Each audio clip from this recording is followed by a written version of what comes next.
بسم اللہ الرحمن الرحیم۔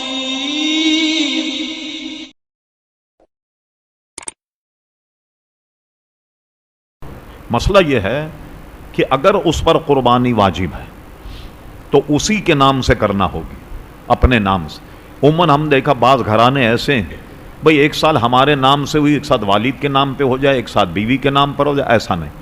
جس پر قربانی واجب ہے اس کو قربانی کرنا ضروری، اور وہ بطور ایصال ثواب اپنے والد، اپنے دادا یا کسی کے نام کرنا چاہے تو دوسری قربانی لے یا دوسرا حصہ ڈالے، اپنی قربانی کو نہیں چھوڑ سکتا، ورنہ حضور علیہ السلام نے فرمایا جس پر قربانی واجب ہو اور اس نے قربانی نہ کری تو ایسا شخص ہماری عیدگاہ کے قریب نہیں آئے، دور ہو جائے ہماری عیدگاہ۔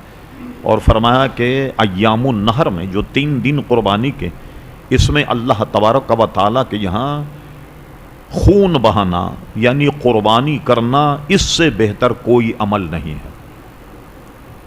تو اپنی طرف کی قربانی اگر اس پر واجب ہے تو اس کو کرنی ہوگی۔